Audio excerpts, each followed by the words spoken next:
Weight loss के दो सबसे बड़े दुश्मन है। जब तक ये दुश्मन हमारी डाइट के अंदर है, हमारा वेट लॉस होगा ही नहीं। इसमें सबसे पहला दुश्मन जो है वो है शुगर। मतलब कि जब तक हम मीठी चीजें खा रहे हैं, जब तक हमारी डाइट के अंदर चीनी है, हमारा वेट लॉस होगा ही नहीं। तो अगर हम वेट लॉस करना चाहते हैं तो हमें मीठी चीजों को तो अपनी डाइट से निकालना ही होगा, जिसके बारे में हम पहले भी बात कर चुके हैं। उसके बाद जो वेट लॉस का सबसे बड़ा दूसरा दुश्मन है, जिसकी वजह से हमारा वेट लॉस नहीं होता, वो है, चलिए मैं आपको थोड़ा सा टाइम देती हूँ गैस करने के लिए कि वो दुश्मन क्या है। अगर आप गैस कर पाते हैं तो जरूर आप कमेंट बॉक्स में लिख सकते हैं। हेलो फ्रेंड्स, मैं हूँ मोनिका और वेलकम करती हूँ आपका अपने चैनल में। यहाँ पे हम मिलके कर रहे हैं 100 days of weight loss challenge, जहाँ पे हमारा फोकस होता है हमारे एक्शंस के ऊपर और उनका रिजल्ट होता है हमारा वेट लॉस।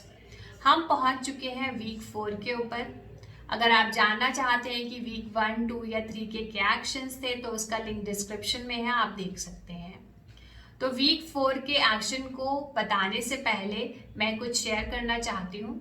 जब तक ये चैलेंज स्टार्ट नहीं हुआ था, मतलब कि 100 डेज चैलेंज, तब तक मेरा वेट 73 से 75 की रेंज में आ रहा था। मतलब कि ऐसा हो रहा था कि कंटिन्यूसली मेरा वेट जो है बढ़ता ही जा रहा था।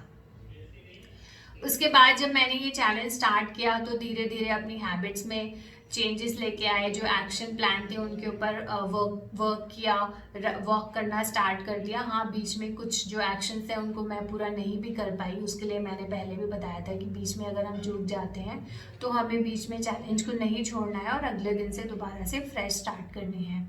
तो जब ये चैलेंज स्टार्ट किया तो मेरा पिछले 3 हफ्ते से या फिर अभी 20-22 दिन हो गए हैं इस चैलेंज को शुरू किए हुए, बिल्कुल भी वेट कम नहीं हुआ। पर आज मेरा आधा किलो वेट कम हो गया है।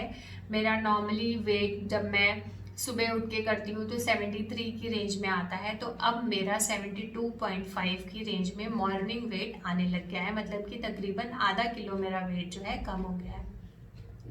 तो अब इसका ये मतलब हुआ कि धीरे धीरे मेरी बॉडी जो है अब बढ़ने की जगह घटने की कतार में आ गई है। मतलब कि अब मेरी जर्नी जो है वो शुरू हो चुकी है। बॉडी ने अब थोड़ा मोमेंटम पकड़ लिया है।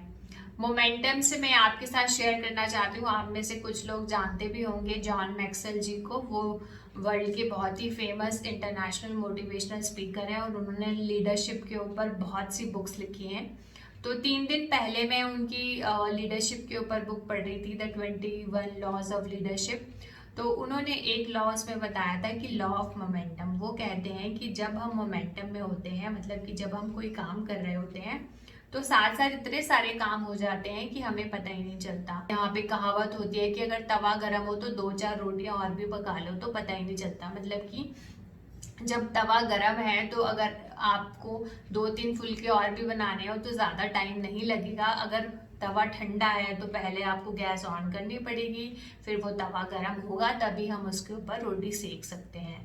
तो इसका मतलब यही है कि जब हम फ्लो में चीज़ें कर रहे होते हैं तो चीज़ें हमारे लिए काफ़ी ज़्यादा आसान हो जाती हैं। अब इसमें मेरा एक और अपना पर्सनल एक्सपीरियंस शेयर करना चाहूँगी कि मैं 2-3 बार मतलब 10-10 किलो का वेट कम कर चुकी हूँ। अब ये वैसे काफ़ी शर्म वाली बात है कि मैं 2-3 बार वेट कम कर चुकी हूँ, तो इसका मतलब है कि मैं 2-3 बार वेट जो है बढ़ा चुकी हूँ, जो कि अच्छी बात नहीं है। मतलब कि मुझे मेंटेनेंस में प्रॉब्लम आ रही है।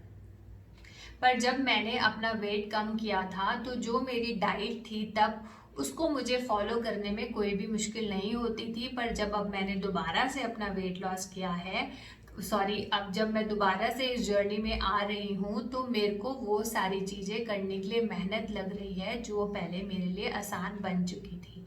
तो जब हम फ्लो में होते हैं तो हमारे लिए चीज़ें काफ़ी ज़्यादा आसान हो जाती हैं।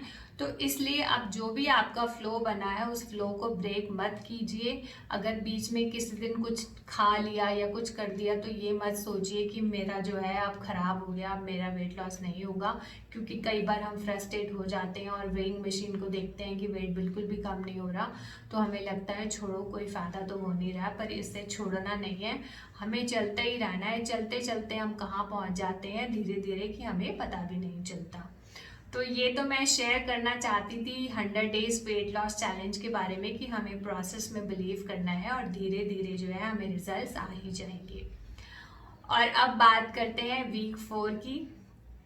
आप में से कुछ लोगों ने गेस कर लिया होगा कि वो कौन सा सबसे बड़ा दुश्मन है जो हमारे वेट लॉस का है। अगर आपने कर लिया तो आप कमेंट बॉक्स में लिख सकते हैं, पर अब मैं बता देती हूँ कि वो है मैदा। मैदा कहाँ होता है? मैदा ऑलमोस्ट हमारी डाइट का एक पार्ट ही बन चुका है। हमारा लाइफस्टाइल ऐसा हो चुका है कि इतनी सारी चीज़ें जो हैं वो मैदे की ही बनी होती हैं। समोसा मैदे का होता है, पेस्ट्री मैदे की होती है, बिस्किट्स मैदे की होती है, नमकीन मैदे की होती है, मतलब वो जो मीठी सेवियां हम बनाते हैं वो भी मैदे की होती है। मतलब इतना कुछ मैदे का होता है। ब्रेड मैदे की होती है कि जब हम सोचने बैठे तो ऐसा लगेगा कि जो हमारी 50% चीज़ें हैं जिन्हें हम जंक फूड कहते हैं वो सारी ही मैदे की बनी होती हैं। और स्पेशली जो बेकरी प्रोडक्ट्स होते हैं वो तो सभी मैदे के होते हैं।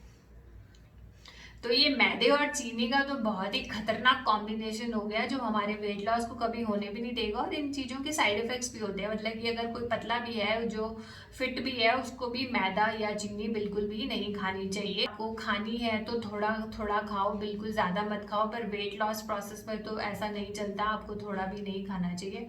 और मेरा जो अपने लिए पर्सनल एक्सपीरियंस ये है कि मैं तो जब तक नहीं खाऊं तभी तक ठीक है। अगर एक बार मेरे जैसे शेर के मुंह पे खून लगाने वाली बात है कि अगर एक बार मैंने केक खा लिया तो फिर मुझसे ज़्यादा ही खाया जाता है। तो मेरे लिए तो बेस्ट तरीका यही होता है, या तो मतलब खा लो तो फिर खा लो, नहीं तो बिल्कुल उसे खाओ ही नहीं, जिस चीज़ को मुझे अवॉइड करना है। तो इस हफ्ते का हमारा जो इम्पोर्टेंट टॉपिक है वो है मैदा, कि अब हमें मैदे को अपनी डाइट से निकालना है। लाइफस्टाइल का पार्ट ही बन चुका है कि हर चीज़ में मैदा होता ही है, पर मैदे को डाइजेस्ट करने में बहुत ही ज़्यादा टाइम लगता है। और जब मैं इस वीडियो के लिए रिसर्च कर रही थी तो मैंने देखा कि जो मैदे के हैं वो चीनी से भी ज़्यादा साइड इफ़ेक्ट्स होते हैं। चीनी तो रिफाइंड शुगर जो होती है वो एज अ कार्बोहाइड्रेट एक्ट करती है, मतलब कि हमारा वेट बढ़ाती है। पर जो मैदा है वो वेट तो बढ़ाता ही है, साथ में हमारे डाइजेशन प्रोसेस को खराब करता है। और हमारी बॉडी जो है उसका जो उसके अंदर एक्स्ट्रा जो मिनरल्स होते हैं जो हमारी बॉडी को नहीं चाहिए होते, उससे भी हमारी बॉडी जो है अनहेल्दी बनती है। तो हमें अपनी डाइट से मैदा तो निकालना ही होगा। तो इस वीक का यही चैलेंज रहेगा कि मैदे को अपना दुश्मन मानिए, चीनी को अपना दुश्मन मानिए, और इन दोनों चीज़ों को खुद से दूर ही रखिए। और अगर आप कुछ शेयर करना चाहते हैं या फिर अपनी जर्नी के बारे में कुछ बताना चाहते हैं, अपने एक्सपीरियंस के बारे में कुछ बताना चाहते हैं, तो ज़रूर आप नीचे कमेंट कर सकते हैं। और मैं मिलूंगी आपको वीक 5 में। तब तक के लिए नमस्कार दोस्तों, मैं हूँ Monika. Wish you all health and happiness. Take care, bye, thank you.